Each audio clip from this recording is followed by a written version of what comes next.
Welcome to another podcast from Cantinho Benfiquista. Today we're going to talk about a few different topics, starting with this weekend's match against Rio Ave, and I'll be joined by a few different guests to join the conversation, and Jason is back as well. So as you can see, I'm joined today by Kenny. Oscar has joined us again from the Sunshine State down in Florida, and Jason has joined us again. Welcome, boys. Ready to have a productive conversation? What's going on, Mike? What's going on? Thanks for having us.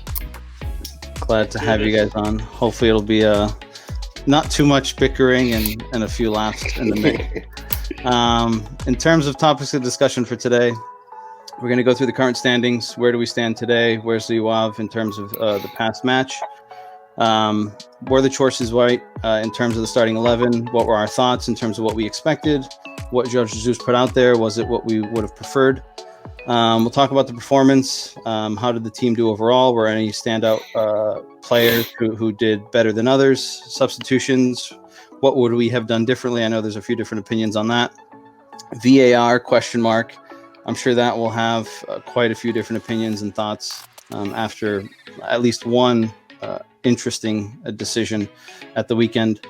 Talk about Waldo and Gabby, or Waldschmidt and Gabriel, for those of you who don't understand the terminology. Waldschmidt had a man of the match performance.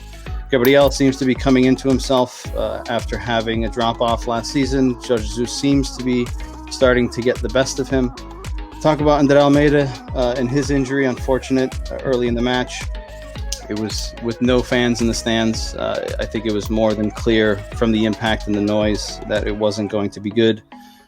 Results from the scan came back. He's looking at about 6 months at least stoppage.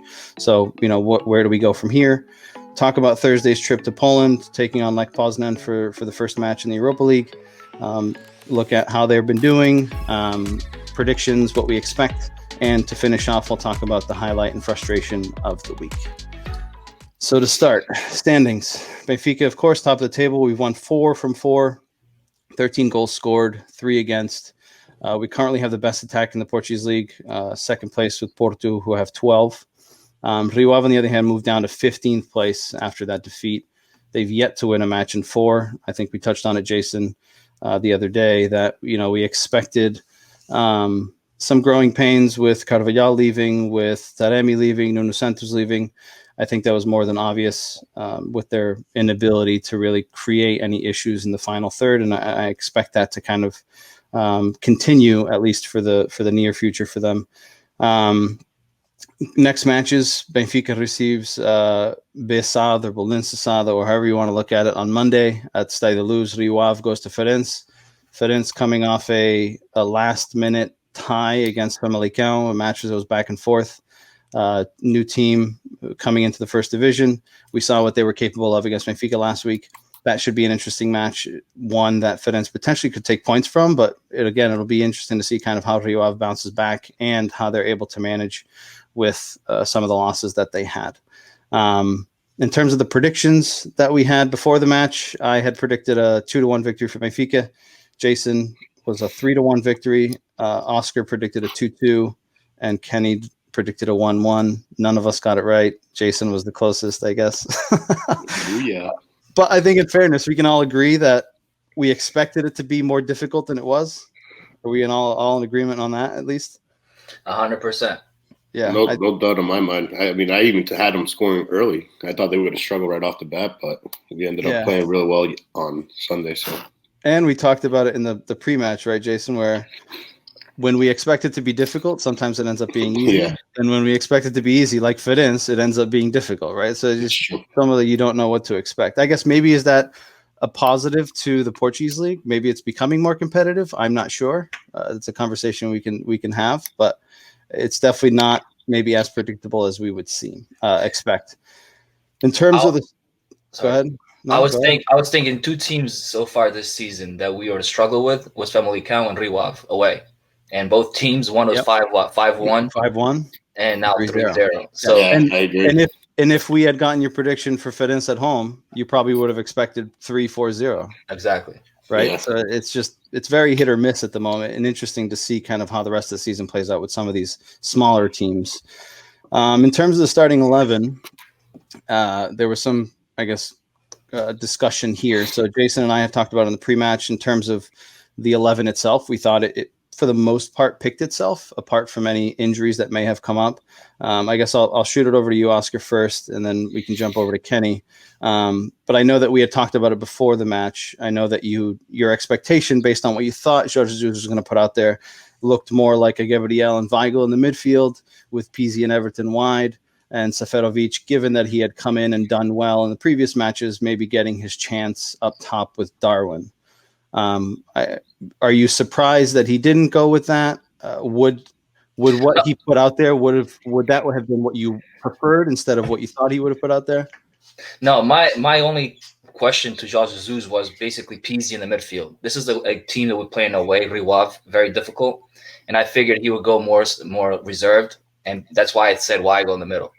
So that Weigl to me is like a guy that go box to box type of player, so he could help Gabriel defend and also attack. So for me, that's why Pizzi was a surprise to me. If Pizzi started, I would have put him on the more of a wing position, but coming in, and then on the up front, I like the way Darwin plays. I really do, and he works for the team. We'll go into this later. Yeah, but he to me is like Waldo has been the surprise type of player. So I would in a way, even though I put Darwin and Seth, I would have put Waldo and Seth, to be honest with you, to start this game.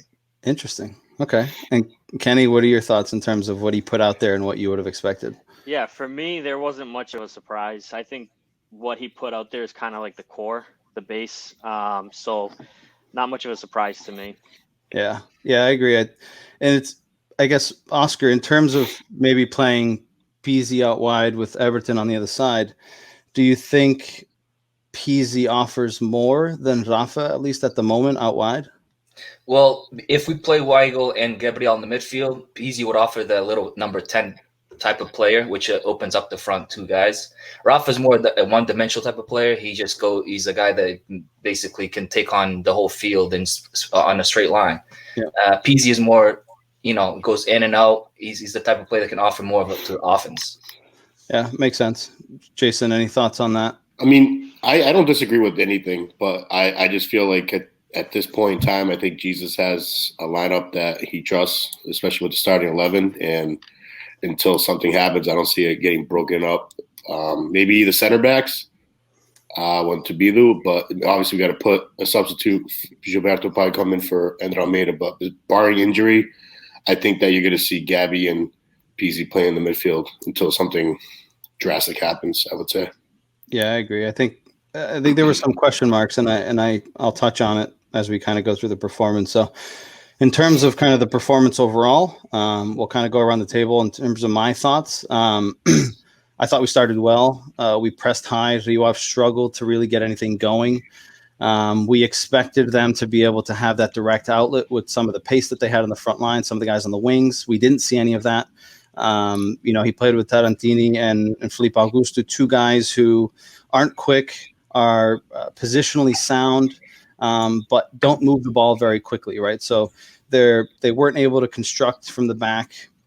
By the time the ball was getting to those guys, right, we were just suffocating them there. So it was getting very difficult for them. And unfortunately, kind of we had that initial press validated with that early goal, right? We kind of got the ball up there. Darwin had the flick on Everton with that touch, which at first I was like, that was a terrible touch. And then I realized Waldo was there and put it away. But I think overall, the performance was good. I think at some points we kind of dropped off. I think the last 10 minutes or so, I felt that, I had some notes in terms of, I thought that, we dropped off from a press perspective, but as a whole, I never felt like we were in, jeopardy of conceding. Right? Rio Ave had one chance where Odysseus kind of comes out and blocks the shot with his legs. But apart from that, I didn't really see anything from Rio Ave that really threatened us at any point. I thought it was very in control. They didn't really have anything going. So I guess I'll start with you, Kenny. What was your thoughts in terms of kind of the overall performance and what we saw? Yeah, I mean, I was expecting a much closer game. I mean, I had predicted a 1-1 draw, but it obviously helps when you get an early goal like that. So it completely opened up the game. I mean, this game could have easily been 4 or 5-0. Probably should have been. So to me, I think we're gonna see a lot of that. Jesus is gonna be pressing early in the game, looking for that early goal, and if it happens, I mean, there could be. I think there could be some big blowouts this season. So I like it. I don't like sitting back. I like the pressing that they're doing to begin the game, and I think it just, like I said, if you get that early goal, we're golden. Yeah, and I thought it was what we saw against Rio Ave is what I would have expected to see against Ferenc, right? Mm-hmm. Right from the onset, right? Like, especially at home, come out guns blazing, suffocate them, get that early goal, and just put ourselves in that position. And against Ferenc, we got that early goal, and then we kind of just sat back, right? Where against Rio Ave, again, maybe it's a different kind of approach. Ferenc really didn't have anything to lose. Team from the second division, right? Let's just go forward, see what happens. But I expected that against Ferenc, and I think Benfica did well, and I think the core in the midfield, I think, is what really helped us control that.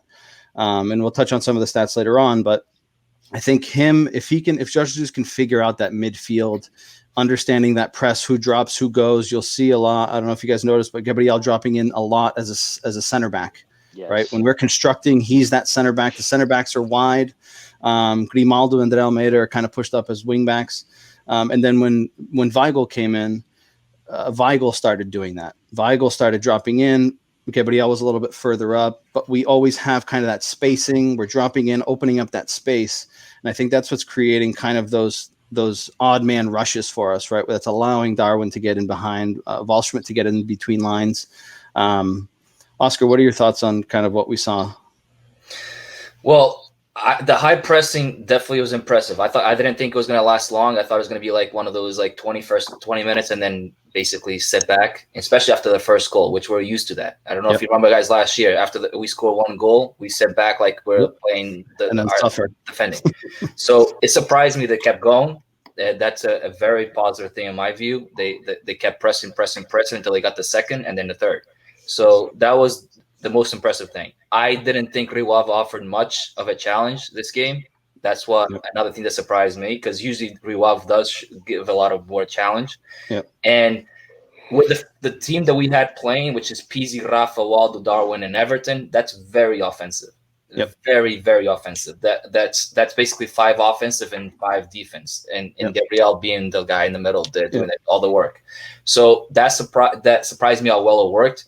I don't think this will work against a strong opponent. I think if we concede in a game like against Porto, Sporting, where I think our top 5 guys being all offensive will struggle. So that's when I think Adele or somebody like that, or Weigl, whatever. When he comes in, I think he'll help us a lot because he'll control that midfield with Gabriel. But in terms of that, before your next thought, I get your thought, right? Like if we play a Porto, for example, right? Maybe putting the guy behind the striker being more of a guy that can occupy space defensively and offensively, right? Who do you sacrifice at that point, right? Do we play a Weigl and a Gabriel and a Pizzi in a triangle in that midfield? But do we sacrifice Waldschmidt or do we sacrifice Darwin, right? I think maybe Darwin... Well, right, Darwin for me is more of a target guy, right? Regardless of the goals that are being scored right now, right? So if you put Waldschmidt, is he more of a target guy? Does he give you that capability? I guess, what are your thoughts? And I see Kenny shaking your head as well. So I guess let's just touch on that point, right? For a different opponent, right? How do we align that midfield, right? So you're saying the likelihood of us being able to use that 2 up top is a little bit vulnerable, right? I think we can agree. Pizzi doesn't really offer us that steal in the midfield, right? Maybe we need to pack that midfield a little bit more. Who do we sacrifice in that spot? And I'll start with you, Oscar, and then we'll go around. You want to see one more game of Darwin, and if he doesn't score a goal, I'm sacrificing him. Okay, so who would you put in there? Weigl? And then he's got 5 assists, man. 5 assists. I get it. Then let's put him on the wing so he can assist some more and have it more. Like it. Listen, his assist was from the wing. He came down the left side. Let's start him there. Like, listen, he's a number 9, right? He's our number 9. Yeah. Last year, Felix was the guy that's basically what Darwin's doing right now, right? And Jonas was our number 9. scoring goals. Yeah. So in this case, Waldo is scoring goals. So why not make him the target guy, because he's actually scoring goals? Valid point. I guess, Jay, what's your thought on that? We'll go to Kenny after. I mean, I think if you sacrifice a player, I think you sacrifice a winger. So yeah, I think I would go with Rafa. Move PZ wide. Probably move PZ wide. Probably play with Luka playing right behind the striker, probably. So you're basically just replacing PZ with another midfielder that gives you a little bit more steel and capabilities. Yeah, like if you're gonna do the triangle in the middle with Weigl, Gabby, and I'll probably put Luka in front of both of them. Like pull them side by side and put Luka in front, and then probably take out Rafa, go with PZ and Everton on the wings and Darwin up front. Because I think Darwin just gives you that big target. It will give you that body. It's hard to move him. He looks like a really strong physical kid. Luka, he may be strong, but he looks like a toothpick. So, like Oscar, it's like one of those things. I mean, that's what I would do. But obviously, like I said, I wouldn't touch it. Keep riding the starting lineup that he has been. I like Gabby and PZ in the middle right now, and I would go with it. I wouldn't change a damn thing, to be honest. Kenny, what are your thoughts in terms of that thought? Yeah, so I would definitely play that triangle in the middle with Weigl, Gabriel, and I would probably sacrifice. I like Darwin. I like his size. I think he's quick. Waldo is scoring the goals, but the last game, they were half goals. The passes are right there for him. So Darwin did the dirty work. Everton did the dirty work. He just had to really put them in. So, they're both great players, but I like Darwin's size. I think he moves well off the ball.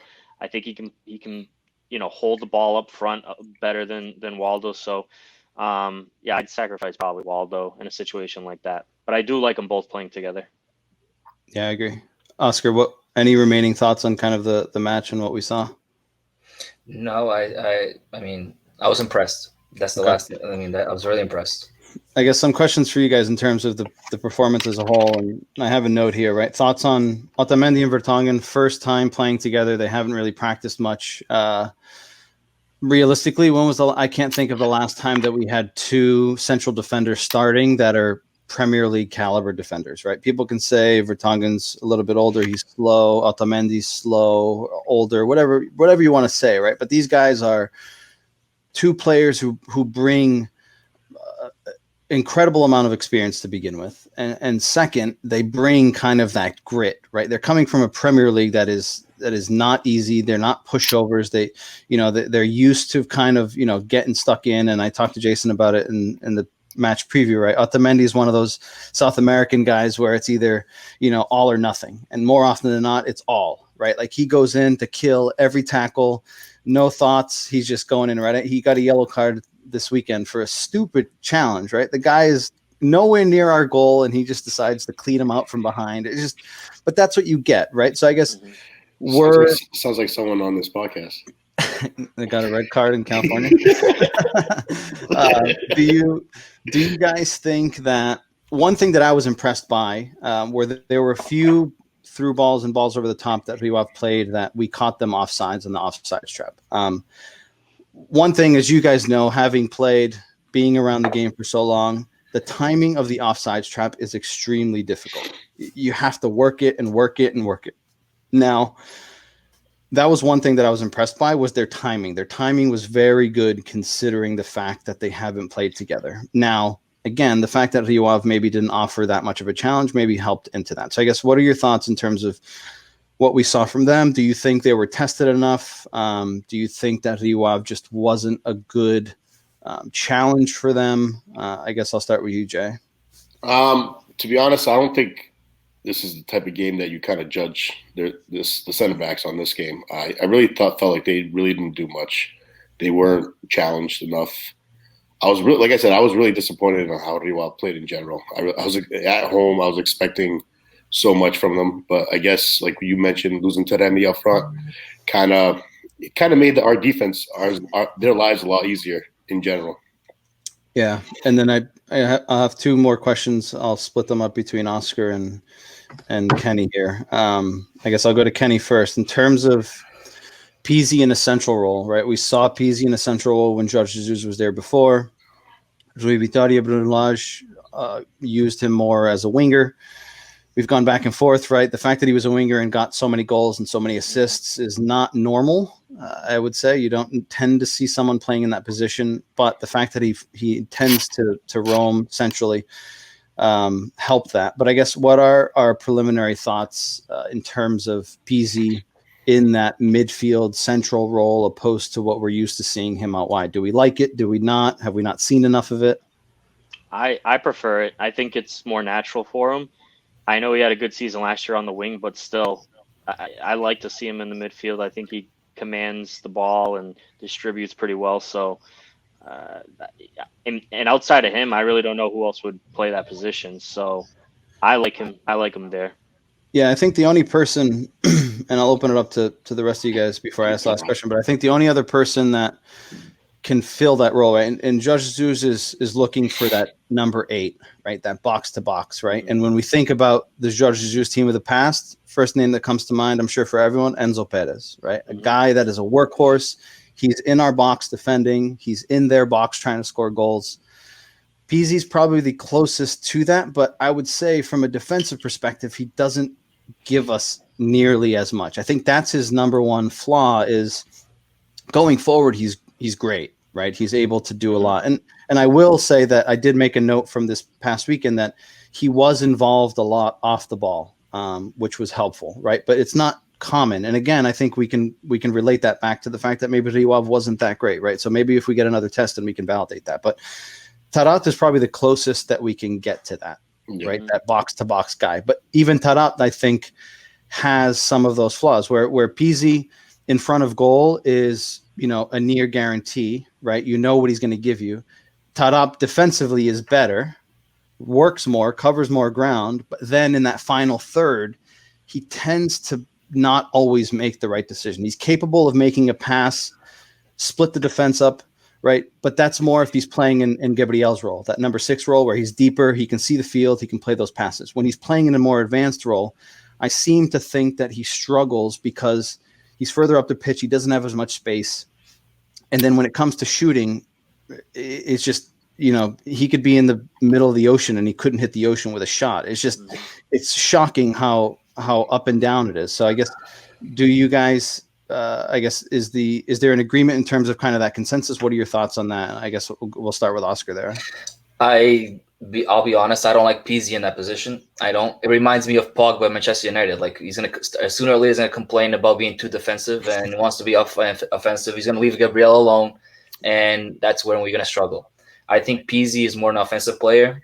We haven't faced a team that challenged us to where we can see that, and we will soon. Then you will find out if Pizzi can play that position, that box-to-box position. I think Adele is the closest bet for that position, playing with Gabriel in the midfield. Like you said, he won't score the goals, but Pizzi won't score the goals either this year playing that position. So to me, Pizzi is either a number 10. He's not number 8. He's a number 10, or he's playing more of interior wing to me. Yeah, no, I agree with that. Jason, are you going to say anything on that? I just think to that point, he's done it before with Jorge Jesus as the coach. So he probably knows that if he doesn't obey by whatever Jorge Jesus says, he Jesus doesn't care. He'll yank you right out of the game. He probably won't play you. He doesn't care about that. So I think Pizzi knows better than to kind of mess that up. He'll lose his starting position, in my opinion, if he does that. Yeah, and looking at our fixtures coming up, right? I think from a test perspective, right, we go to Lech Poznan for the Europa League. We receive Belenenses or Bissad at home. We play Standard Liège at home. I think away to Boavista, regardless of how they're doing right now, which is surprising, right? I think they've brought in some good players. I said from the beginning that I didn't think their coach was up to the challenge based on what their expectations were.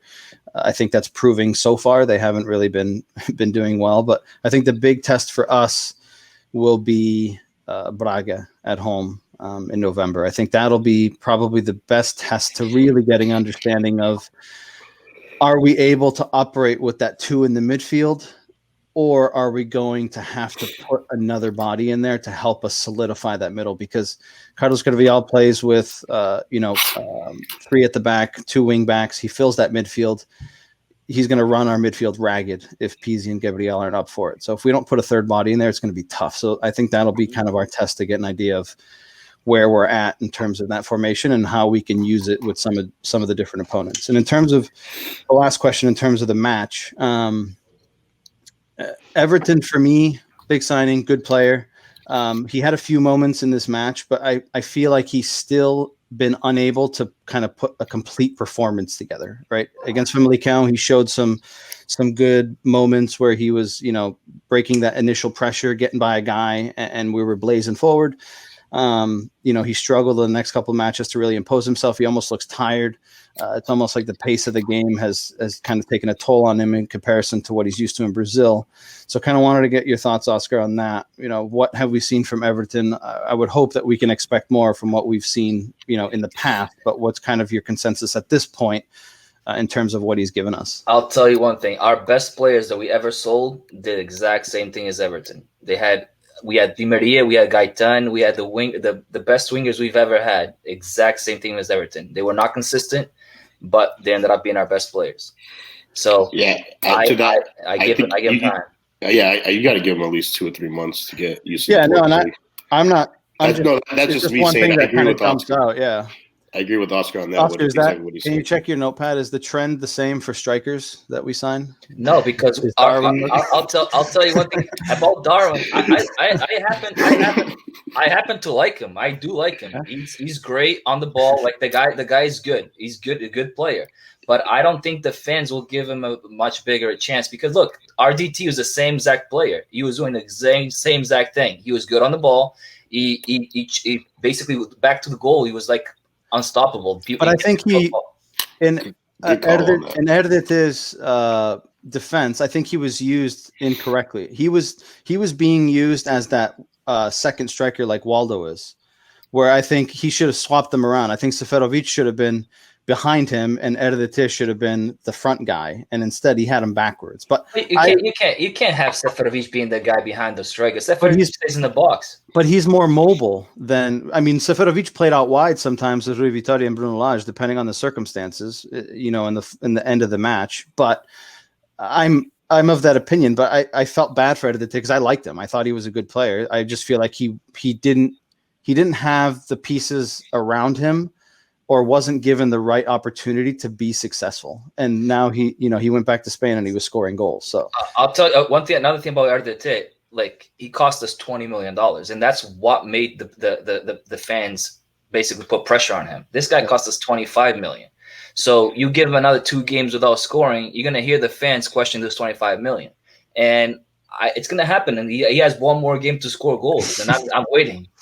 Hey, Cardozo only scored on his 5th game, and it was 2 goals away to Nacional. What Cardozo cost us? $3 million? No, at the time he cost us $11 million. At the time in 2007.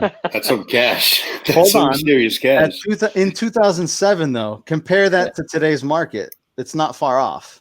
If you think about it, your numbers guy. Let's talk inflation. Come on. Listen, Darwin needs to learn how to stay onside. I can teach him if he wants to. No. Wasn't your nickname Offsides Oscar? So maybe it's the 5th game. A home game against Belenenses. Come on, it's got to be the game. If he doesn't score that, then I'll support you. What happened last year against Belenenses at home? Anybody remember? Yeah, Vlaco Dimos let that goal and he was sleeping. Yeah. I don't know what the hell he was doing. He thought he was going out, and it went right into the net. Hey, I'll just say this about Everton. I definitely expect more from him. I think he needs. I don't think we have someone on the team, and I'm hoping that Everton is the guy that can take someone on the wing 1-on-1. Like I think we've struggled with that last year. I haven't seen anyone do it this year. Like Rafa's got the speed, but he doesn't. He loses himself in the ball. Yeah, Everton's got to be that. Everton's got to be that guy. That's what I expect him to be. Wait, So- when I hear the relato, the Portuguese relato, Rafa, passa por 1, 2, 3, 4. If he doesn't Mas a pass bola through, fica por trás. A bola fica por trás. That's the thing, right? The thing with Rafa is without the ball, he's fast. With the ball, he's not. Like, he needs to knock that ball and go after it, right? Whereas he's not a guy that's going to have the ball close to his foot and beat guys on the dribble, and that's his flaw. I've said it from the beginning. Like, if he can be better at running with pace with the ball at his feet, he'd be so good. But that's his problem, is he can't put it all together. And when he gets the ball at his feet, it's just like jumbling around. It's just bouncing everywhere. He'll get a bounce here, get a bounce there, and then it ends up working out. And then sometimes he looks like a hot mess. Like, you don't know what the hell's going on. Yeah, I think that's been a problem of ours because I feel like we always play the wings, right? And all we do is just recycle the ball, cycle the ball. We haven't had that one guy in a long time that can take a defender one-on-one. It's been so frustrating for me, at least. And I think Everton should be that guy. He should be the Di Maria of this time. So we'll see. I mean, he likes to take on people, so He does. I think he's just He got does, to but get used to he's got to get his confidence and do it. yeah. I just think you just got to give him a few more games on that. Like, I do agree with the Everton's comments. He needs to show a little bit more overall. And just one more thing to piggyback off of Oscar's relato. It's when you watch the game, it's just usually Rafa kicking the ball like 30 yards up, and he's just sprinting by 3 or 4 people. That's all it is. That's what Oscar used to do when he was playing. That's all. I mean, that's him. That's him. That's basically Rafa faking out people. He barely. Yeah. And if he's next to some player and he runs by him, he usually gets taken down right away. So I know that's another thing. Like, even last year, I don't know if you guys remember, but like Rafa was like every single time it was foul after foul on Rafa. Like he passed a play, and there was the only way to take him down to stop him was a foul. So that guy, he can go by players. He needs to get a few things working for him a little bit more, and I think he'll be fine. Yeah, I think he gives us that. With Everton and Rafa on the wings, we have that outlet with pace, right? So not only can we play out from the back like Jorge Jesus wants, but we have that outlet over the top. And not to mention, Darwin's a big body, like we saw, right? And Kenny said, and he's quick. Like, for his size, he's very fast. Yeah. And he's strong. Like, once I tweeted about it, like, that dude, once he gets going, he looks like a freight train. Like, get out of his way. He's going to run you over. And I think in that second goal, we saw that, right? Like, the defender had time. He just came blowing by him, knocked it past him, and see you later. You're not catching him. So we have a little bit of a different dynamic in this squad where we have the ability to play short. We can also play long. So if Rafa can, I think at the beginning of the season last year, we talked about it.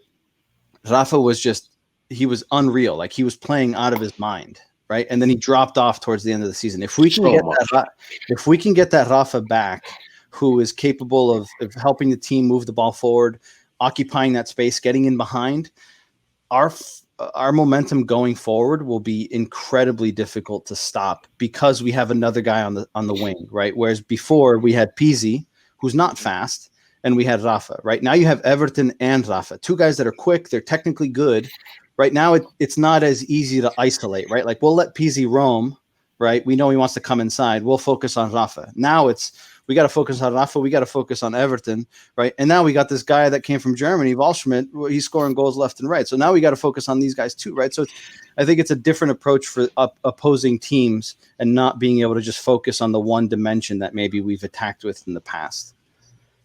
In terms of, I guess, substitutions, we'll just kind of run through these, and I know we'll talk about it later on in the highlights and frustrations, but Gilberto coming on for André Almeida, that was an obvious one. Weigl came on for Everton. Pizzi moved wide. Nuno Tavares came on for Rafa. Grimaldo moved up. I know that caused an uproar. Seferovic came in for Darwin. Chiquinho, Jardel, Elton Leite, Pedrinho, and Gonçalo Ramos were unused. But I would say overall, not so much in terms of where the players went when they came on, but I would say in terms of the players that came on, I would say there weren't many surprises. I guess I'll start with you, Kenny, in terms of kind of those choices. Yeah, I mean, I'm not against the players that came in. I think they were good players to come in at those times. The one that I disagree with is the one I don't like. Say it. The sub I don't like is when he's pushing Grimaldo up the field to bring in Tavares. I mean, I don't understand that at all. I don't know. I don't understand the love affair with Tavares. I don't get it. If you're gonna, put a winger in, then put a winger in. Why move a back up the field to put in another back? I don't get it. You already have a back on the field. I just don't get that. Yeah, makes sense. Jay, thoughts on that?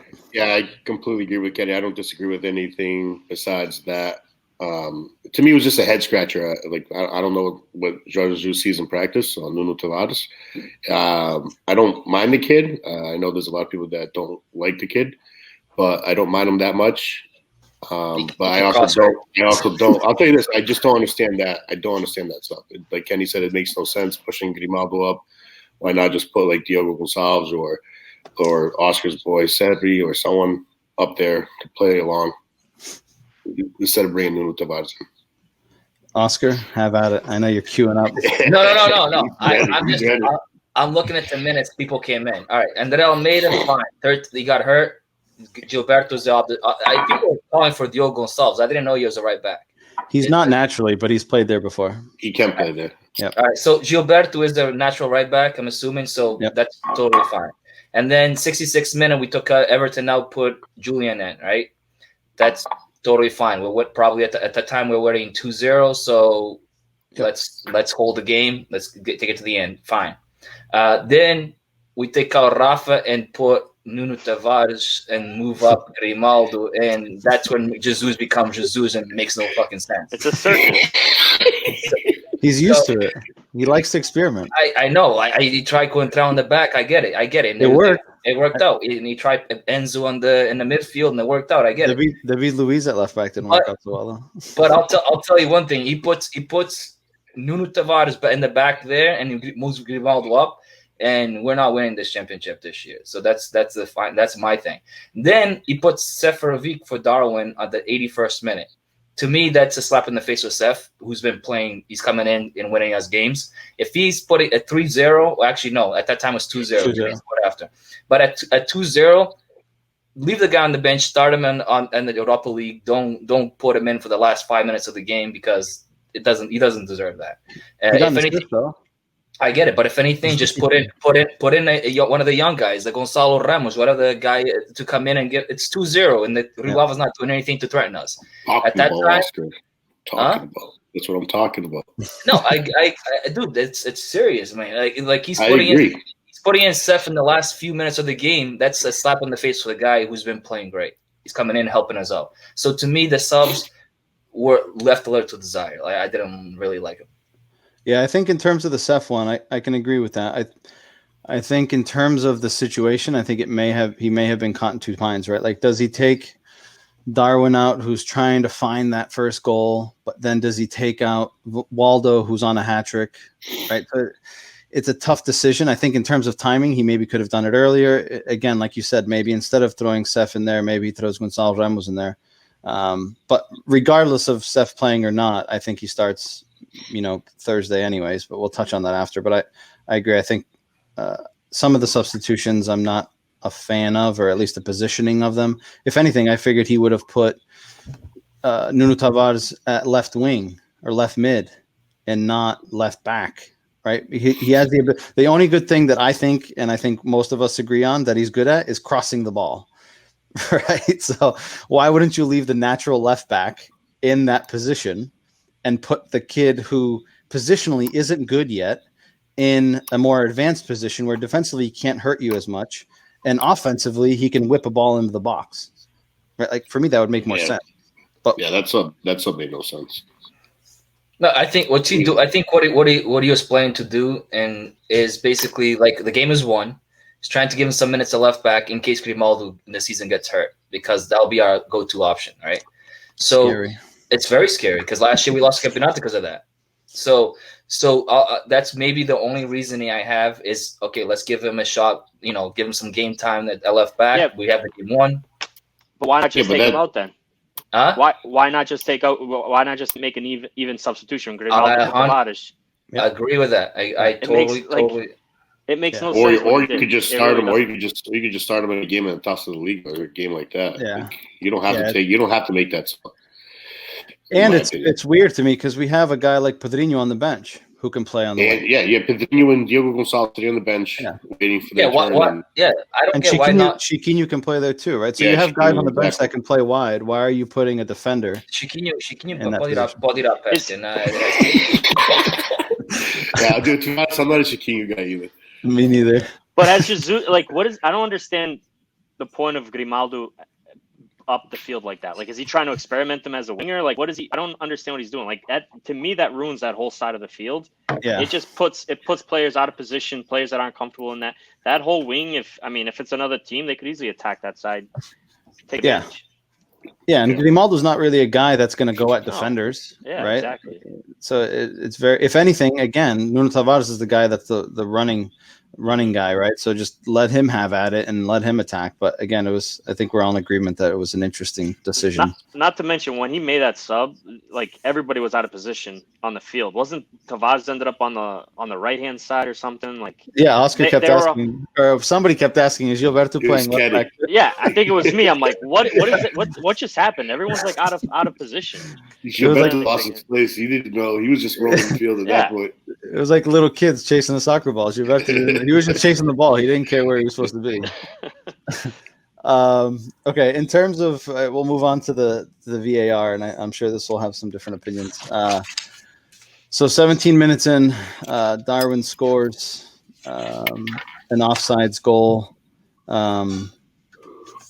I guess, is it a mental lapse from Darwin? Is it a mental lapse from Luka? I think the main focus here is they're trying to get Darwin that goal, right? Get it off his back. And for me, in my opinion, I think that Luka has to be more aware of his surroundings in that, right? Like Darwin doesn't know who's behind him, right? Whereas the guy with the ball can see the field and see what's there. But if you look at the replay, Luka doesn't even pick his head up, right? Like he sees him, he puts his head down and passes it, right? Again, I think the whole we got to get this guy a goal is playing into that, and that's why he just kind of rushed it and then realized, shit, we're offside. So I think if he already has a goal, I think Darwin takes that to goal and puts that away, right? I just think it's just natural instinct. But because he needs that goal, I think they're chasing that. But in terms of the call itself, I think we're all in agreement he was offsides. I was excited when he scored, and then I realized he was offside, so I was pretty upset. 29th minute, Darwin does some good work. He pokes the ball ahead, and Luka takes it into the box, cuts it back, puts it in the net. Unfortunately, he was offsides as well. As soon as it happened, I got the sense that he was a little bit further up, and it ended up coming back with VAR reviewing it. But I think is that a Darwin lapse or Luka? No, that's just a heat of the moment. Like it's a heat of the moment. So that's just a poke ahead, right? Like he's not like by himself passing them. I don't even think Darwin meant to pass it to him. I just think he took that touch and it ended up being too heavy. And Luka just happened to be there and he ran onto it. Stride, yeah. Yeah. And then the last one, which again is confusing to me, and we'll open it up for a conversation in terms of VAR and what our thoughts are. But if we look at this play here, which is more frustrating, is the fact that they present it this way. So if we look at the frame on the right, that's more or less at the moment that the ball leaves it off his foot, right? He backheels the pass. Again, we're talking about Rafa losing the ball on his feet. Perfect example, right? Spinning in circles, got three guys around him, doesn't know what the hell's going on. Somehow he gets his pass off, but he heals it. At the time of the pass, if you look at the lines in the field, and obviously that's not a good judgment call, but unless the guy that cuts the grass is not very good at his job, they look for the most part in line, right? And when they called this, it ended up being a penalty, but then they were reviewing it for an offsides. I expected, because the first offsides in the first half ended up being 5 centimeters, right? And I remember Oscar, he was upset because he was like, are you kidding me? 5 centimeters? Like that big of a deal? I thought if this is offsides, it's going to be like a 0.5 centimeter.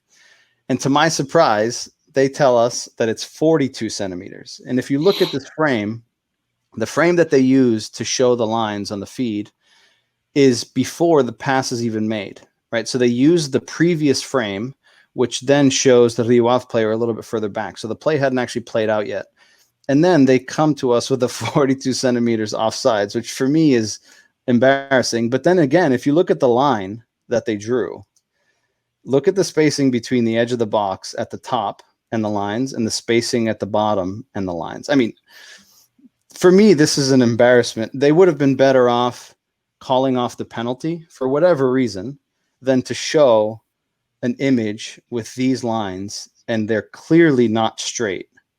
I guess, one, I'm surprised that there hasn't been more made of this. Fortunately, it didn't impact the result. But I'll open it up to you guys. I'll start with Oscar. What are your thoughts in terms of VAR? And I have a note here. Thoughts on VAR specifically in the Portuguese league in comparison to what we've seen in other leagues and on the international stage. All right. VAR, I'm with it. The reason why I'm with it is because in Portugal we have a lot of fruta and you know, so VAR kind of proves a fruta or not fruta. So that way, listen. Does it though?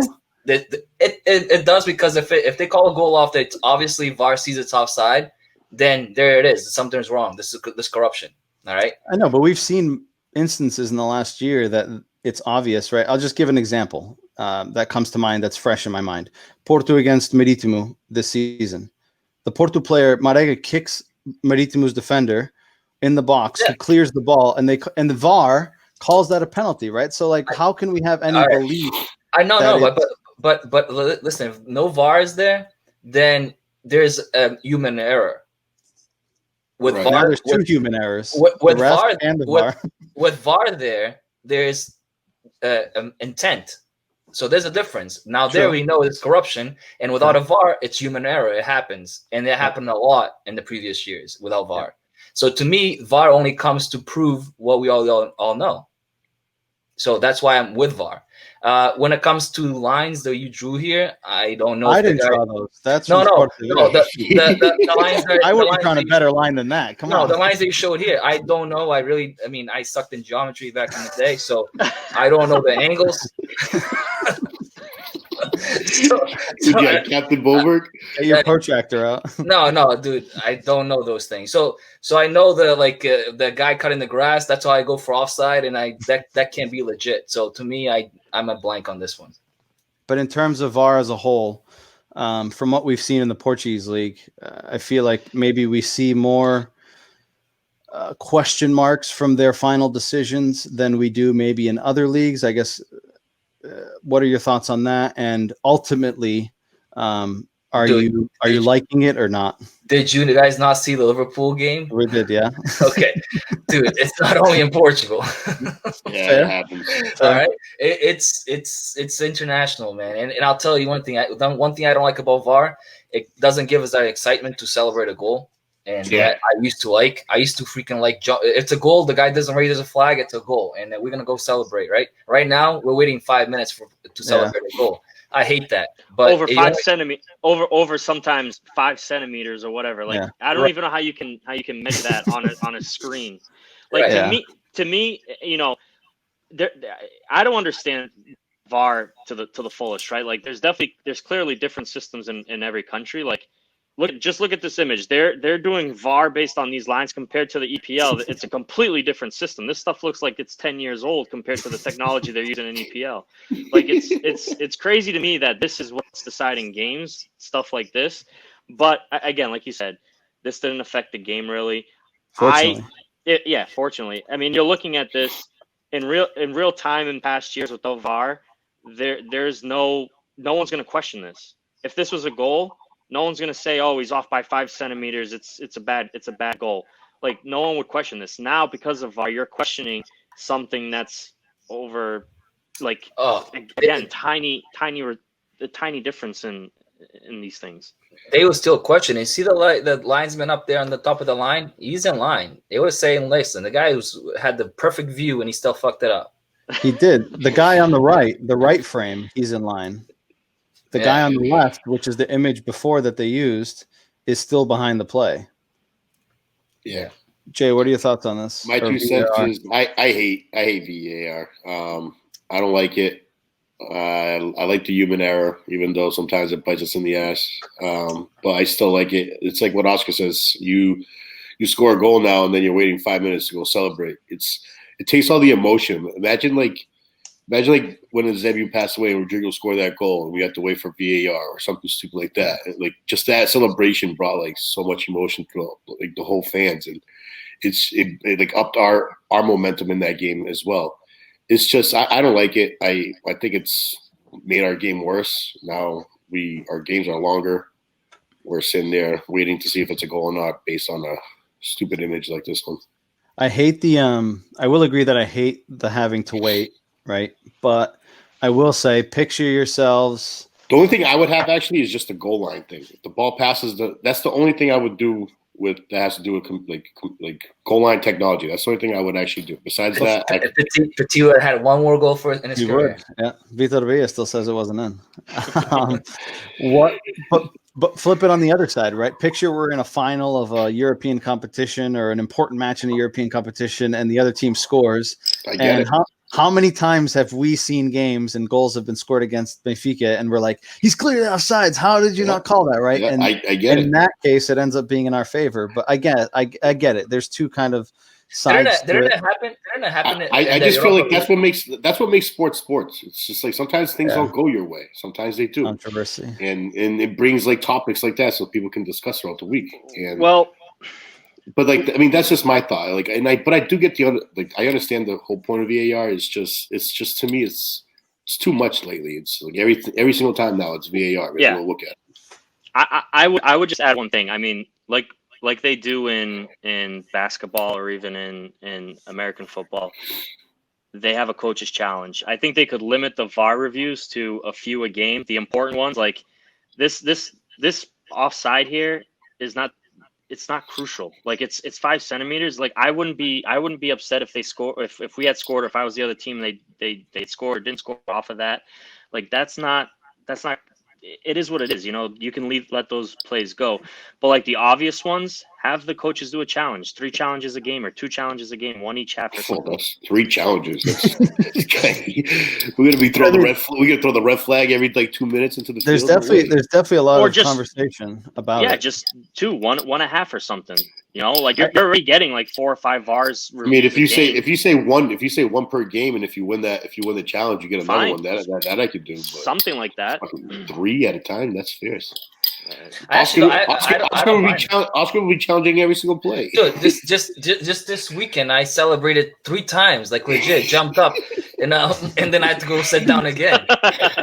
I started typing a text message. I was like, "Yes, Darwin scored," and then I was like, "Oh shit, he didn't score." You pictured Oscar jumping up and down too, screaming. No, I'm happy that we already had 1 goal. If that was our first goal, I swear to God, I would have breaked on TV. All right, so we'll move on to Waldo and Gabby. We'll just touch on a few points here. So Waldo, second leading scorer in the league. He's got 4 goals. He's tied with Thiago Santana from Santa Clara. He's 1 behind Marítimo's Rodrigo Pinho, who has 5. He got another player of the match performance. I think that's the second one against Famalicão. And yesterday or Sunday was the second one. Another positive performance. He occupies space well. He finds the gaps between the lines. He appears in that final third when you need him, where you need him. And apart from him having all the goals in terms of the duo up top, I would say that between the two of them, they have 4 goals, 5 assists between them. I think for 2 players who come into a different league, into a different team, speaking different languages, I'm not sure that we could have expected a better, performance between the two of them. I think they've meshed well. I think, they're doing very well together. I guess I'll open it up to you guys and kind of get your thoughts on Waldo specifically, what your thoughts are. So I guess I'll start with you, Kenny. Yeah, I think he's doing great. You really can't complain. The guys, he came in, he's scoring goals. He's in the right spot at the right time. He probably should have more goals than he really does. So there's no complaint from me. Jason? In my opinion, probably our best signing so far this season. Just because he's been on a tear, 5 goals in 5 games, including the Germany game. Last game he played outstanding. I thought he played really well. So he's forming a really good partnership up front as well with Darwin. So I feel like so far he's been great. No complaints on my end. Oscar? All right. Well, though he's doing good. He's starting off like high. He reminds, but let me tell you guys one thing. Like I wouldn't put like too much into him because you guys remember, like I think it was like 2 years ago when Seth came to the game and then started scoring. Came November, like shut down, slump. So this guy is not going to be on a high the whole season. He's going to come in of the year, and you'll see a slump, and then that's when everybody's going to be like, oh, you should like get him off the lineup. You have to be patient. This is a new league. He's on a high right now. Let's ride him, but like, let's be patient with him. I like him so far. He's doing everything that I think we've been wanting him to do. Yeah, I would say the only point for me on him is for those who have watched him in the past, he has the ability to shoot from long distance. I don't think we've seen enough of that in his time at Benfica. I would like to see that a little bit more, just because having that guy who can pull the trigger from distance, a la Cardozo, keeps the defensive unit on their toes, right? Do I step out? Do I cut him off that space? Do I drop off, right? If we have a guy that is constantly looking to get into the box, defensively, I think it makes it easier to defend, right? Whereas you don't have to come out and cut off that space. You can drop off a little bit more. Whereas if you have a guy that has no fear and will just pull the trigger, right now you got to start thinking about it. Like, do I step up a little bit more? Do I drop off? If I step up now, that opens up space for guys like Rafa and Everton to get in behind. So that would be my only thing that I would like to see from him going forward a little bit more. Did you guys see Cardozo score this week? He did. Yeah, I saw that goal. It was nice. He still got it. Can we bring him back? Dude, I'll take him. I'll put him there. I guarantee he scores more than Darwin. Dude, you hate Darwin so much. I like him, but he just doesn't score. In terms of Gabriel, so the team as a whole, Benfica had 661 touches on the ball on Sunday. Gabriel had the most touches of anyone on the field. He had 84 touches on the ball. Grimaldo had 73, and surprisingly, Gilberto had 73. I compare it to a little bit what Jorge Jesus did with Enzo Perez. We talked about it earlier. Gabriel doesn't have the work rate that Enzo Perez has. He doesn't have the engine that Enzo Perez had, but he has, for me, a better passing ability. He has a better vision. He has a better ability to use his body, as we saw against Rio Ave.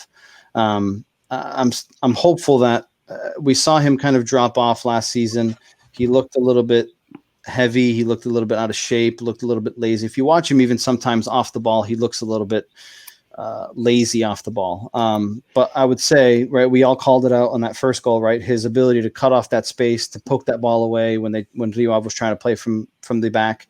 We got that first goal, right? Thanks to his kind of press and awareness and being able to anticipate what was going to happen.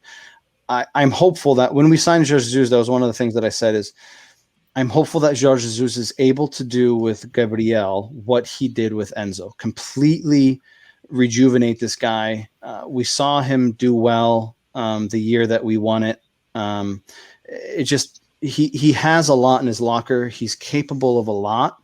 It's just getting that coach that's going to get it out of him. And I think we're starting to see a little bit more of the full picture of Gabriel, what he can offer. I mean, that guy can put a ball, anywhere he wants. I mean, his ability to just spray that ball around the field is incredible, right? But if he can put the off the ball stuff alongside that, we'll have ourselves a complete midfielder who's able to do a lot for us. But kind of what are your thoughts on what we've seen from him, where he was last year to where he is today? What do we think he can do with Jorge Jesus kind of pushing him along? And just to mention, I did like when in the second half, I think the second half was maybe 10 minutes in, and they were passing the ball back and forth. We were in the final third, and he was like dilly-dallying on the ball. And Jorge Jesus was like, "Mexe bola, caralho." And he's like, yeah, right? Like, it's just right, like just getting him in that mindset. Like, I know he's a guy that likes to dilly-dally on it, take a little bit, couple touches, turn here, turn there, right? If we can get him into that mindset of just getting and going, I think he's going to be dangerous because he's able to open up a lot of space with the ball over the top, a ball split in the defenders. Oscar, what are your thoughts on Gabriel? To me, it's my favorite midfielder, hands down my favorite midfielder. Right. So, and I'll tell you why. 2 years ago, we were behind Porto. How many points? What, 7 points? 6 or 7. All right. 7. And he formed that midfield with Samaris. Yep. Like that duo was unbelievable. Came back and won the Campeonato. Last year, we're undefeated. Not undefeated. We lost one game all first half. Porto. And then we won all the rest, right? He got hurt, and the season went to shit. Yep. He came back, was never the same. Like you said, he looked heavy, overweight. He looked off. I get it. But when he was on 2 years ago in the first half of last year, he was our best midfielder, and the reason why we were doing so good. I think this year he's back to his form, and that's why I think we're doing what we're doing right now. Yeah. Jay? I think that Gabby's probably going to benefit the most as Jorge Jesus as his coach. I think it showed this last game, especially having the couple of weeks that he had. Jorge Jesus could work with Pizzi and Gabby in the midfield for the international break, and I think those two players were really important in this past game. And Gabby was phenomenal, winning balls, destroying Rio Ave's game.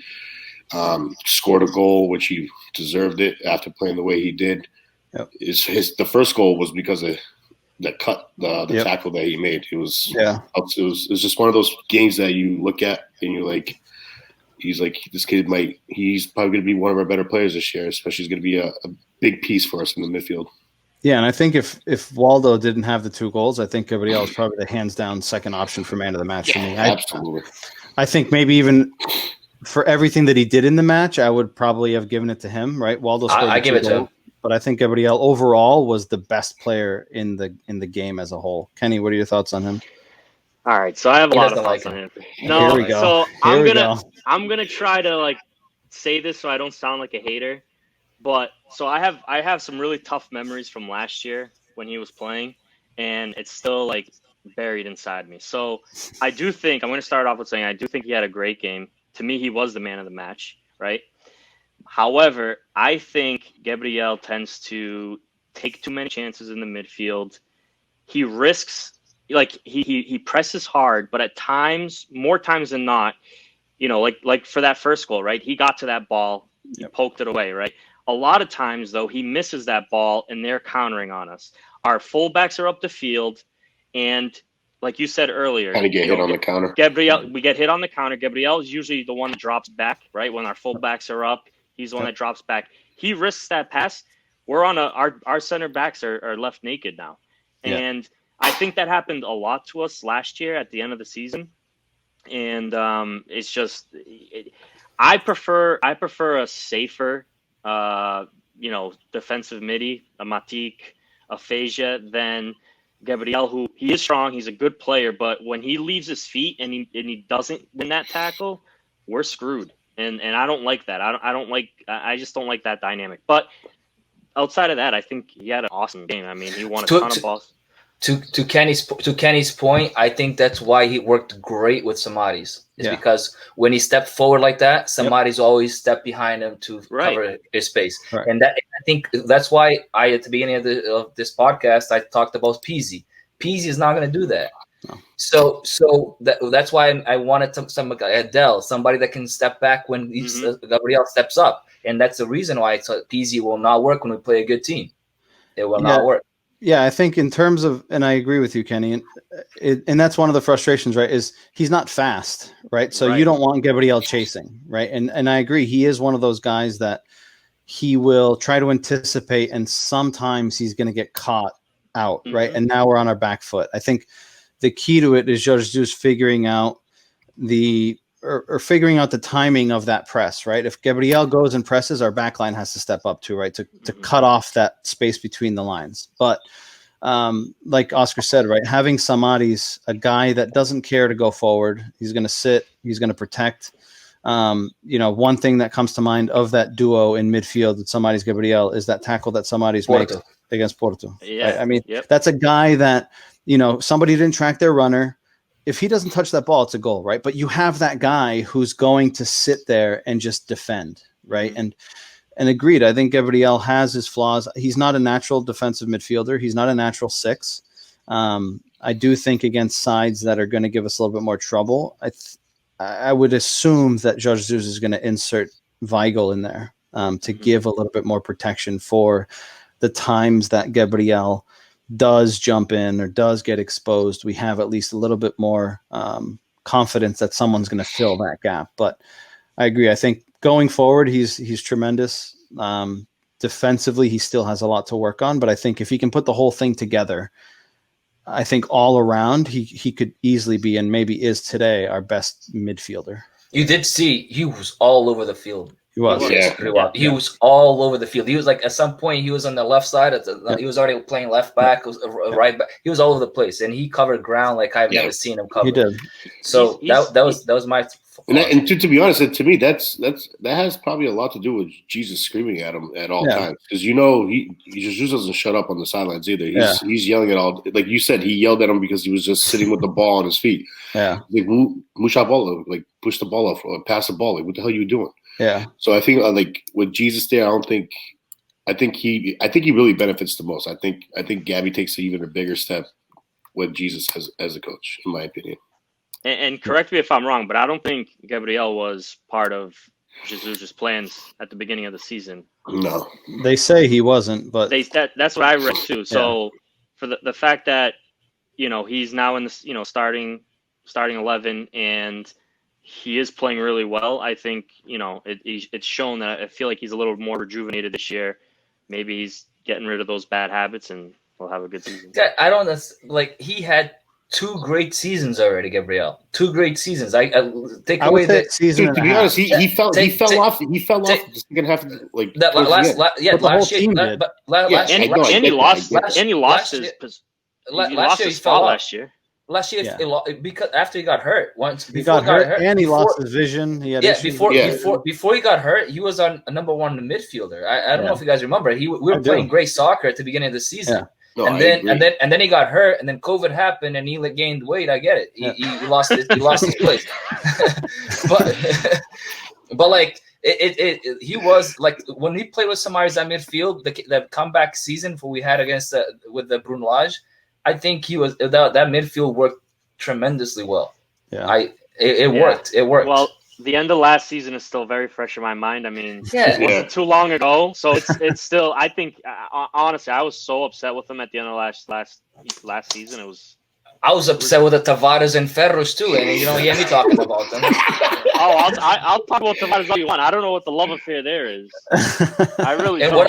Let's talk about Ferro a little bit. Like I know Tank is a guy that likes the people coming from the Seychelles, but he sucks. He can go back. he legit annoyed the crap out of me. It'll be interesting to see how you're getting off topic, Oscar. You're getting off topic. We're talking Gabriel. We're not talking Ferro. We're not talking no one else right now. I know, but keep your mouth shut. We're gonna stick to Gabriel right now. I'll tell you one thing regarding Ferro. I'm the biggest critic of him right now. I can't stand him. He cannot get on my team. I'll send him to Lusitanos any day. But the Pioneers. I'll tell you one thing. He's gonna be the guy that's gonna be playing for this LaSalle in 5 years, and then you guys are gonna pull this podcast up and be like, "Hey, look at this." I'll see. It'll be interesting to see what Judge Jesus is able to do with him. He said it himself that there's still some things that he needs to work on. But probably put some weight on. He needs to gain some more muscle. He's too skinny. He needs to go to Bruno Wolf school. He's another guy that see, actually 100% agree with you right there. He's another guy that came in and hit the ground running and looked like a superstar, and then it just plateaued and he just went downhill the whole way. Dude, you know what's actually funny? I had conversations with a few people at the club, and they were legit arguing with me that Ferro was better than Ruben Diaz, and I'm like, you guys are out of your mind. At the beginning, even the analysts were saying that. To me, I'm like, no way. I thought the same. I thought in terms of being able to play the ball at his feet, make a pass. There was never one time I thought that Ferro was better than Ruben. I thought he was going to be an overall better defender. I mean, he's still young, right? There's still a possibility, but it doesn't No, look good right now. If Ferro had the garra that Ruben Diaz has, That's what he needs. yeah, he could Be a be better player. but the thing is, once he But he makes too many stupid mistakes. I get it. But on the ball. at the beginning, when he was playing well, when Benfica was winning down at the first half of the season last year, when they were winning all the games, Ferro looked good because he was. But then as soon as we lost one game. Looks like he got into a shell, like he couldn't get out of it, and that's his problem. He doesn't have the self-esteem. I don't know what do you want to call it. Like doesn't have the mental strength right now. Yeah, he doesn't have like Ronaldo had. Like we talked about Ronaldo in Manchester, he's a different beast. But Ronaldo, at the beginning he wasn't consistent either. But guess what? He kept coming back. He was like he was self-confident. He was confident in himself. Yeah. This guy went to the shell, lost all his confidence. He became pioneer player. Even Bruno Lage said it that he was. He didn't want to take him out of the 11 because he was afraid that it was going to further impact kind of his mental state, right? Well, impacted his job. Well, I don't think his job was safe anyways, but that's a topic for another day. Just to finish off on that game, André Almeida's injury, again, as soon as I heard it with an empty stadium, I think it was more than obvious that it was bad. Me having gone through that injury twice, it didn't sound good. He's facing up to 6 months out, tore 2 ligaments in his knee. Gilberto came on. I know that he hasn't been great in the chances that he's had. He hasn't looked very good. He also hasn't had a chance to adapt to the European style, Benfica, the pace of the game. It's very different than Brazil. I will say that he did look better as the game went on. It looked like he kind of grew into the game. I mean, the fact that he had 73 touches on the ball and he didn't play the entire game, right? I know he came in maybe 14, 15 minutes in, and Jorge Jesus yelled at him too because he was taking too long to warm up. He's like, Gil, anda caralho, que quer lá dentro? Yeah. So, how old is Gilberto? He's like mid-20s, I think. Yeah, I want to say maybe 23, 24. He looks like he's like 28, 29. Yeah. So I thought he was 20. I thought he was 26, 27. He might be. I thought he was younger. Oscar's But checking like, it right now. from what I read about him, I guess he was the right back that like killed Jesus in the Brazilian round. I guess. Yeah, he's playing Fluminense. 27. 27. He did good in Brazil. Again, it's just a matter of getting adapted to it. I guess the question for this one here is, do we see Gilberto being the guy going forward? Do we think Jorge Jesus takes a gamble on Diogo Gonçalves playing at right back? Do we think that there's a potential of someone like João Ferreira coming up from the B team? I guess, Oscar, I'll start with you. Did this Gilberto guy? See, I don't remember him playing this year at all, other than against Rio Ave. I don't know what games he played. He played against Rennes in the warm-up game. I didn't watch that. He didn't go in against Famalicão. He didn't go in against Ferenc. No, this was his first game. Yeah, he didn't play against Moreirense either. So I'm looking at his stats. I mean, he in 2019 he played for Fluminense and he scored 8 goals. Did he play right back? Yeah, he's a right back. He said at the beginning of the season when they interviewed him that he wanted to score like 11 goals this year. So he's a very offensive-minded right back. He loves to get down the line, loves to get forward. He just seems off the pace. And again, the Brazilian style compared to the European style is very different. So that might be taking a toll on it. I'll tell you one thing. I like André Almeida. To me, is our right back. We don't have anybody better than him. And the reason why we don't have a better because he's consistent. He's defensively and offensively, he's consistent. Like he's not a superstar in any ways, but he's consistent. He does his job there right. Gilberto to me is good. I don't know. I haven't seen much of him. Like I said at the beginning of the game, he looked nervous, but that's very understandable. But towards as you said, as the game played on, he looked more confident, better on the ball, better touches. So I have to see a lot more of him. Kenny, thoughts on the right back position going forward? It's it sucks because Almeida is he's the stalwart there, so it sucks. He's a captain too. Yeah, and he's one of the captains, so it just stinks, But it's Gilberto's got to be better than what we had last year. Another Tavares, right? Yeah. So Gilberto, I'm telling you, it's like you gave Oscar PTSD. Yeah, so he can't be any worse, and at least he's 27. He's got experience. Maybe he'll change it up a little bit and prove that he can play there. Look, in our history, what do you guys think is our best Brazilian fullback? Leo. To me, is Leo, right? Leo or Cicada? Cicada was Cicada good. was good. Cicada was good Cicada too. was But good. Leo had like this garra to him, dude. That guy was Yeah. like this big, but he was a monster. To me, he was a Grimaldo, but the better defensively. Yeah, he was just a monster. But I would say probably Cicada or Cicada was nice. Leo for sure. Cicada was good offensively. I liked him. Yeah, I like Cicada. He imposed. He had a bigger body there back there. More respect. Jay, thoughts on the right back? André Almeida, like everyone said, he's a solid player. He was our captain. It's gonna suck to lose him. But on the other hand, Gilberto. So now, my guess is João Ferreira from the B team gets moved up as the backup, which I think I've seen a few of the B team games. He's been doing pretty well, and I know there's a lot of big teams that want him for cheap money, but I doubt Benfica's going to sell him. But right now, Gilberto's got to be the player, hands down. I think he took a while, like 10 minutes to settle into the game. I thought after that he kind of played pretty good overall in that position. So right now it's tough to tell how much we're going to miss André Almeida, but Gilberto came in pretty good and played a solid game. Thursday will be a big test for him. Yeah. And you gotta understand, this game didn't, like we all agreed, Rio Ave didn't offer much of offense. No, I agree. Like all I said is it's just one game. I think we got by that game, and we have to see a lot more from Gilberto going forward. But I mean, he passed the eye test on Sundays as of now. But we'll have to see what the future holds on him.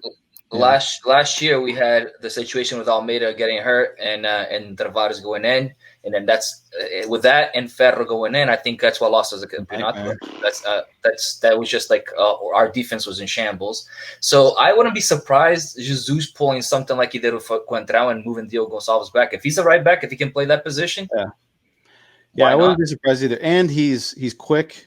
And that's another option too. He's able to pick a pass, right? Like having a guy like a winger, right? Maxi Pereira, perfect example, right? Jorge Jesus did that with him. When Maxi Pereira got to Benfica, he was slow. He was a right winger, and we were like, "How the hell is this guy going to play right wing? He can't even move his feet." Right? He moved them back, and he became one of the best right backs that we've had in our time. André Almeida, he's not a right back. He was a defensive midfielder. Yeah. So another adaptation. So it'll be interesting to see kind of how it plays out. If Gilberto doesn't grab hold of it, do we go into the market in January to look for a replacement? I hope that's not the case. If we do spend money in January, I'd rather spend it elsewhere, like a backup left back, because I don't think Nuno Tavares is cut out for the job. Give Grimaldo a break here and there. Yeah, we 100% agree. We can get Marcelo from Real Madrid. He doesn't play there, right? and then go get Ricardo Pereira from Leicester. Because, there you go. Just so we can have two Portistas back there defending our colors. Stop talking right now. Please stop. But, hey, regardless, I just want to send best wishes to André Almeida. Yeah, I did like that Luka Waldschmidt mentioned him in his post-match, which I thought was pretty good. Considering, again, he's a new player. He could have easily just walked away and been like, great, I won the player of the match again, right? But he thought about kind of the bigger picture, so I thought that was pretty good. All right, so that closed off that game. There was a lot to unpack there. Just touch on quickly the game on Thursday. Traveling to Lech Poznan, first game in the Europa League, a group that consists of Standard Liège, Lech Poznan from Poland, Benfica, and Rangers. I think we can all agree that it's a group that Benfica shouldn't have any issues topping the group. We should win all 6 games. So I'm hopeful that Oscar doesn't agree. Yeah, you just jinxed them, so thanks. Probably did, but I'm saying we should. Lech Poznan, they are 9th in the Polish league at the moment after 6 games. They've scored 12, conceded 10.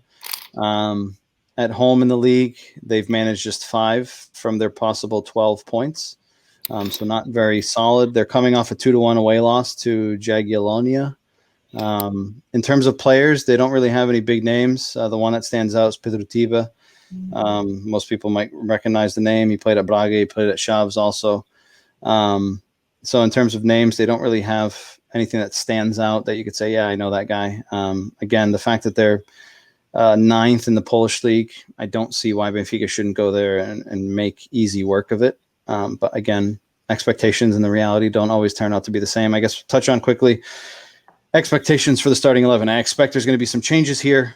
One note that I've made is I think Seferovic starts. Who he starts for, I don't know. Is it Darwin? Is it Waldschmidt? I think Weigl comes into the midfield, giving him some rotation. Does Gonçalo Ramos come into the starting 11? Kenny, I'll start with you. What are the core changes that you expect or would like to see? So I really haven't put too much thought into this game.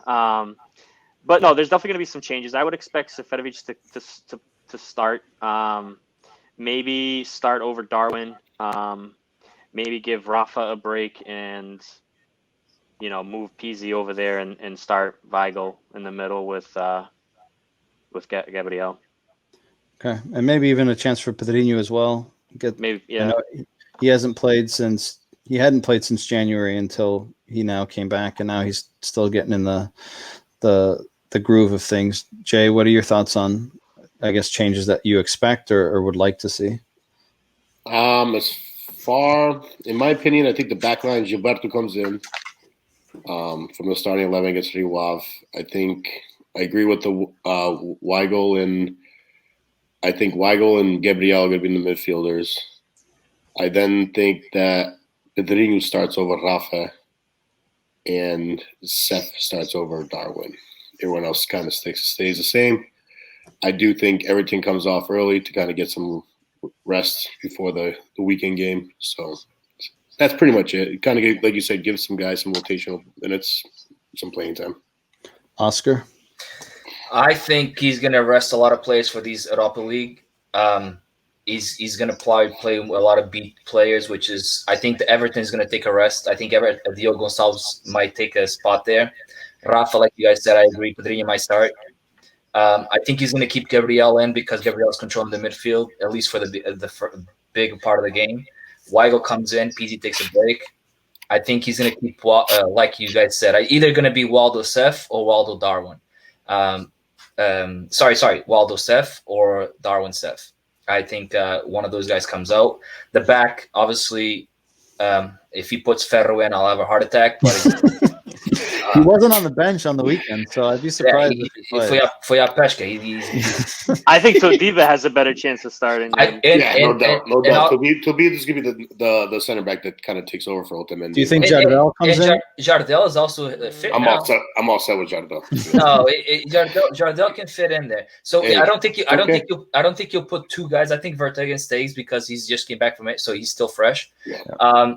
Grimaldo might come to the bench for the Tavares, which is another craziness. Don't say those words. JJ Jr., relax. Too many changes. I'm telling you, Jesus is not going to play is a normal 11. Oscar, you do know that Luis Vieira basically came out and said that they want to win the Europa League, so they gotta have to play good. They have to bring their fairness. The squad that Oscar's saying should be more than enough. Yes, to play. Bringing too many changes into one. It's too many. I know, changes. but it's too. We have games every 3 days. If we play the same players, I'd rather see these kids go and playing against the next team that we play in the Portuguese league than go and play. And then no. They're not going to take chances in the Portuguese league. Yeah, I'd rather it's not taking chances. It's like playing weaker teams. This is a European team. I get it, but you have to understand, these, even if we win our 3 home games, we pretty much go through the next round. It's if this is a away game, that if we tie or lose, it's not the end of the world. If we lose a game in the Portuguese league, it's a bigger problem for us because but you want to start off with a bang. No, you want to start off with a bang. Exactly. You got to take that mentality. Exactly. You got to take that mentality out of your head. You enter a game, you have to tie or wait. You go into a game, you go there to win the fucking game. That's it. So you have Gilberto, Otamendi, Vertonghen. Jesus Christ. And then Nuno, and then Nuno Tavares, right? If Nuno Tavares, I'm telling you, I hate that guy. But watch, and then you have if he plays, we lose. No, and then we have Gabriel, but he can cross the ball, so he's good. Oh my God, the cross the ball, Jesus! All right, dude, let the kid finish. And then you have Gabriel and Weigl in the middle. And then you have Pedrinho, which I think I like him since he's come in and played well. Yeah. And then we say with Waldo and Seth, right? And then on the other side, Diogo Gonçalves. Diogo Gonçalves smoked us last year with Famalicão. So nice. tell me if this lineup that I just said can't beat Lech, Poznan, or whatever they are. Dude, I'm not saying it can't. I'm just saying that's too many changes to a team that's already like the starting 11 set. It's just like there's too many changes in there. Maybe 1 or 2 changes, but I can't see 5 or 6 changes like that. Not at once. I'm okay with changes up front. I don't like changing the back four that often. I'm not a big proponent of that. I think, Gilberto has to come in, right? But I think Grimaldo still plays for Toggen and absolutely are going to play. My biggest worry is I think that Scott is catching up to you. We can't risk. We just can't risk a Grimaldo getting hurt. Even if it's a game that we can afford to play Tavares, is this one or the ones that we're playing right now in this little group. Because if Grimaldo gets hurt, and believe me, André Almeida got hurt by just like that. Grimaldo gets hurt, our season is fucking crap. It's done because we don't have somebody. So yeah, well, that's their fault. That's the Dita Sound's fault, right? But Jesus has to think about that. They knew that. I agree, but Jesus has to think that. I can't wait till Nuno Tavares is the best player. Why do you think? Maybe Nuno Tavares came in this last game just to prep him for the next one? Possibly. I do think if there's, I do think 2 players that he doesn't change is Otamendi and Vertonghen. And the reason I think is 1, they impose themselves in the back, and 2, it's another game that gives them an opportunity to adjust to each other. I think it's a game that Benfica will be on the front foot most of the game, or I would expect them to be. And it's another opportunity for them to work those timings in, those understandings. So I think if there's 2 players that won't be changed, I would expect that it'll be them 2. But again, what do I know? 3 Demos too. Oh yeah. Actually, that'll be interesting. Do you think Elton Late comes in? I don't know. Guys, Jesus Christ, they're changing the whole team. What is this, a preseason game? What are we playing, a preseason game right now? What are you saying? Wasn't it last year that we kept playing Slavar and Europa? Yeah. And we played Slovene, who I thought was terrible. I hated watching him play. I still remember the Slavar. And look what happened to us. But in fairness, you can't. I mean, we can't compare Vila and Slovene to Elton Late, right? This guy was a starter at Boavista. He's not going to come to start, the Taça da Liga every 2 months, right? So do we think Benfica wouldn't be the first team to have a league goalie and a European league goalie, right? Arsenal's done it. Teams in Europe do it. There's many teams that do it. And having a goalie like him, right? I haven't seen him much on Benfica, but we've seen him at Boavista, right? He was arguably one of the best, if not the best goalie last year. I don't think it would be a bad idea to throw him into the mix, right? Give him some minutes. But they can't play Taça Portugal and Taça Liga, never mind. Yeah, I think we'll see him in the Taça da Liga. I'll just say this. I think Benfica needs to start off with a bang in Europe. Yeah. And I think once you get a couple of wins, then maybe we'll see some experimenting. That's how I would play it. All right, let's go into the predictions. Kenny, I'll start with you. What do you think the score is going to be? Oh, boy. So I know 0 about this team. As long as it's not snowing in Poland, I think we should. Yeah, what's the weather like, guys? I don't know. I would say, just because they're home, they might get 1. I'd say 3-1. Okay. Jay? 2-0. Benfica. Oscar? Do we have to tell who scores, or? No, score's fine. If I was to go the same prediction as this time and we went 3-0, damn, I can't jinx my team, but I think we win this game 2-0.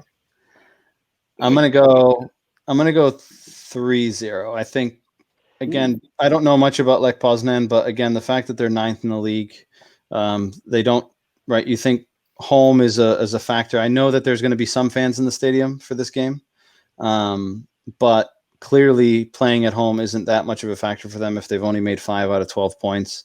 They concede quite often. Like I said, they've scored 12, conceded 10, right? So they have some goals in them, but they also concede. I think Benfica's defense, at least if Otamendi and Vertonghen play, I think that's maybe 2 caliber defenders that maybe they won't face regularly in the Polish league. So I think it could create some issues for them. So I'm going to go 3-0 on that. Hey, Thursday in Poznan is going to be 66 degrees. Poznan. Any snow, precipitation? What are the chances? No, it's just sunny and No? 66 degrees. All right, so that's a nice cool. That's a nice cool afternoon, evening. Yeah, Look at it's that. nice. We got the weatherman and everything. I like over it. All right, and to close it off, we're going to go through our highs and lows or highlights and frustrations of the week. So I'll start. So my highlight of the week is JJ's expectations. Again, hearing him yelling at the players, just knowing what his work expectations are in training. We've heard some players in their interviews come out and say, one of the biggest changes is the way that they work, the way that they do things in training. He expects a lot.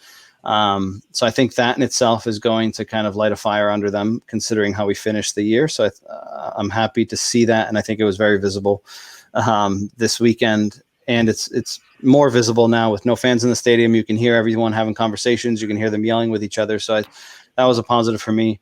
My frustration is applauding an injury. For those of you on social media, you'll see there's a mixed bag of some people like André Almeida, some don't.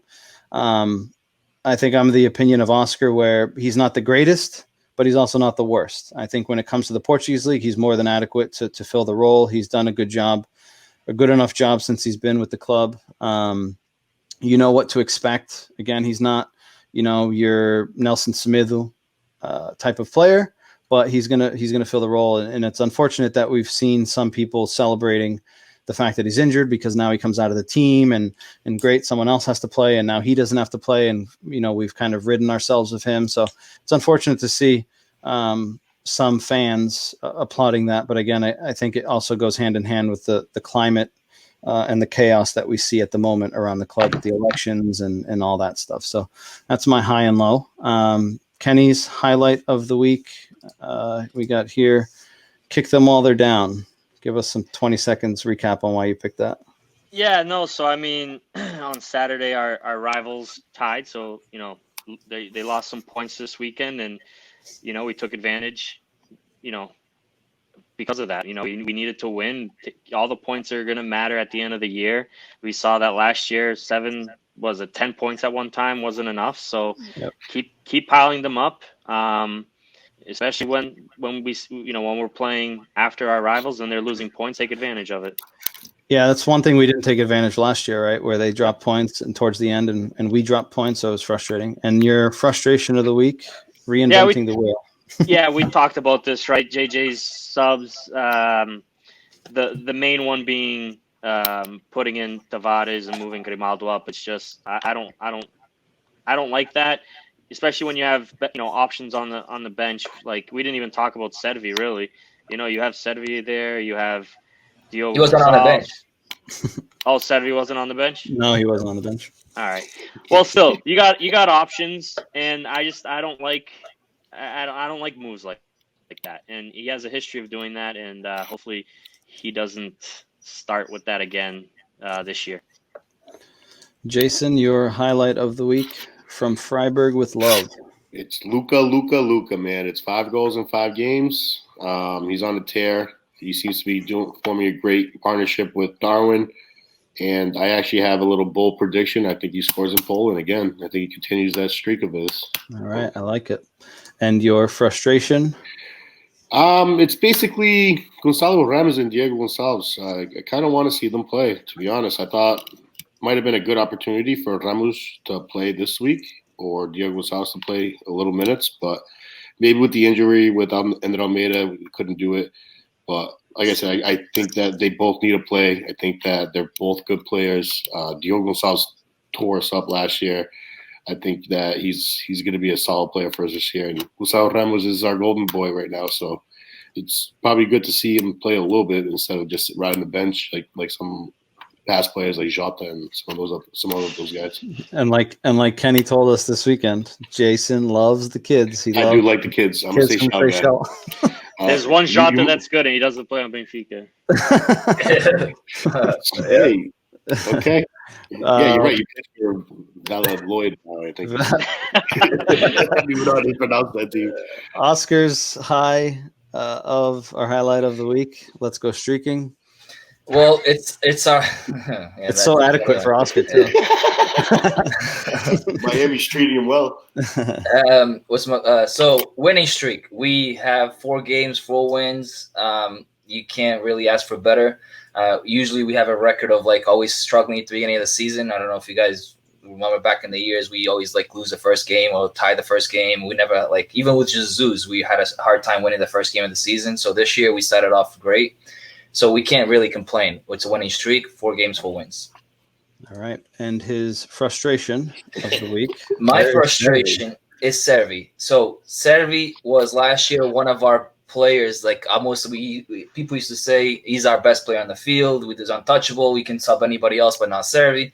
And then all of a sudden he's not even on the bench. So like my frustration is like, what's going on with Servi? Like, where's the transparency coming from the coaches, from the team? Like, is he in trouble? Is he not in trouble? Like, they need to kind of like say, listen, this is the situation with Servi. He's not playing because of this reason. Because the fans are just left in the dark. It reminds me of Samaris like last year or the year before. Samaris was our number 1. They even renewed his contract because he was like untouchable.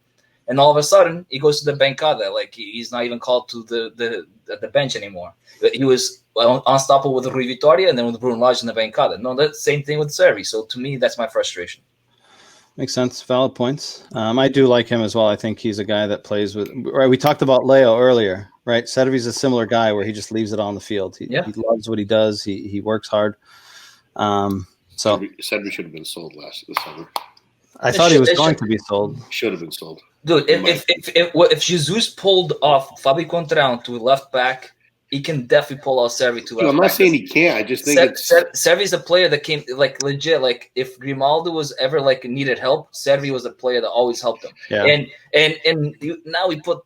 Oh my God, we're gonna go back to Tavares. I can't believe this. Dude, hey Oscar, you know what's the sad part? You know what's the sad part? Jesus must see something in Tavares that he likes because he put him in there over your boy Servi. So that's just a little dagger on your to you. No, right? I think Jesus had to change something in the team. He had to come in and make a point. Like, okay, this is what I'm changing. So if he kept the same team playing from last year, then what's Jesus doing here, anyways? So I think he needed to like Kenny's frustration, reinvent the wheel because he needed to do something different that it wasn't already in play. And Servi is probably the token that he got. He's like, all right, Servi was a guy that was unstoppable last year. Let's change something around so Servi's not part of it anymore. I don't know. It makes no sense. Maybe Tavares is out playing him in practice. Who knows? You're not there to see it. Didn't he try to move Didn't he try to move Servi at one point to the back in one of the games? Jesus? Yeah. He hasn't played Servi, I don't think. Maybe in one of the practice games. He played it against Van, I believe. I don't think he's played again. Maybe he's tried to put him in the back and Servi doesn't want to do it. Maybe that's why he's possible. not in the team. Yeah, but I think it'd be good, like Oscar said, I mean, maybe some transparency to understand. Or you would assume that if he wasn't happy, that they would have moved him along. I know that there was talks that Grêmio was looking to sign him before the transfer window closed. I don't know if it closed in Brazil yet or not, but I know that was a potential. So either sell him or use him. Like it sucks to see a player like him not even on the bench, at least, right? Same thing with Samaris. I may sound like a Servi hater, but I love that kid's motor. Like the way he plays, he doesn't stop. Like, he could probably run the full 90 minutes, and he would still be ready to go. He can be exhausted, like 95th minute. You see him sprinting. Like that's the guy I want to see playing for Benfica. That's the guy. That's one thing I do like about him a lot, and I do think that he definitely can play that left. Like I said, I think Jesus sees something in Nuno Tavares. I don't know, maybe he just wants to have him play on Thursday, like you guys said. I don't know. I think he just wants to piss Oscar off. All right, boys. That was. Any final thoughts? Well, yeah, I mean, I don't know if you want to include this or not, but I did have a question. So during the national team games, there were fans in the stadiums, right? What's the deal? What's the deal with the Liga NOS games? Are they going to allow fans? What are they doing there? Does anyone know? I think they're going to start. I know that the game in Santa Clara against Europa League will have some games. Benfica's Europa League games at home will have some fans as well. There was already a league game, the Liga NOS game, Santa Clara against, I can't remember who it was, maybe last week or the week before. They had some fans. I know the lower leagues have started to have some fans. essentially comes down to the DGS. I can't remember. No, Açores is a different. They have a different basically. Okay. Well, the COVID is different than Portugal, the continent. Like in Açores, it's a little more regulated. Yeah, I don't understand because the Portugal games weren't they in Alvalade? That's FIFA. They were, but those are governed by like FIFA. Same thing with like the Super Cup. The European Super Cup had like 25,000 fans in it. Wait, so FIFA can come in and control our country? That makes no sense. Same thing with Europa League. I get it, but like they can't come in and control a country saying, "Okay, no, you can get COVID. Come watch the game." That's what I don't understand. They have some pull because Benfica is going to have fans at home at the Europa League, right? So, I think the thing that's worse in Portugal is that people can go to bullfights and all that stuff and teatros and all that stuff, right? But they can't go watch a soccer game, right? When you could just limit it, right? A third of the capacity. Space people out like they did for the international games, right? If you can sit side by side at the arenas for the bullfights, why can't you sit at a stadium 3 people? Wait, for the international games, I remember there was only one section that was with people, and they had like 5,000 people, but all in one section though. No, I mean they were spread out. I don't know if they were all in one section. The France game, they were legit on one little section of the people. Maybe they put them behind the net. Yeah, the game in France was like that. Yeah, it was like the clock almost. Yeah. But the game in Portugal, they were like more spaced out in Alvalade. Yeah, that's the one I remember in Alvalade. Yeah, so it'll be interesting to see how that plays out. Any final thoughts from you guys before we sign off? No. Eu quero 38. Yeah, me too. It was a good conversation. I appreciate you guys being on. As always, feel free to join the conversation. Some social media information here. Reach us at ucontinubenfiquista@gmail.com. ucontinubenfiquista on Facebook. Twitter handles. There's mine, mgonsalves10. Jason's Tank Defont. Oscar's OB Portugal. He still hasn't figured out how to log into it. I did already. We haven't put Kenny's here because he doesn't know if he has one or not, but maybe by next time we'll get him to put his handle here. ucontinubenfiquista.com, on Facebook, on YouTube, ucontinubenfiquista, and on Instagram, ucontinubenfiquista. Make sure that you subscribe. Hit the subscribe button below you. Hit the bell button so you get notification next time we post something. And as always, feel free to join the conversation, share your thoughts, share your comments, let us know what you thought. We'll also be available on Apple Podcasts and Google Podcasts as well. So look out for us on those. And as always, thank you for joining, thank you for listening, and Viva o Benfica. Viva. Viva. Viva. It was fun, boys.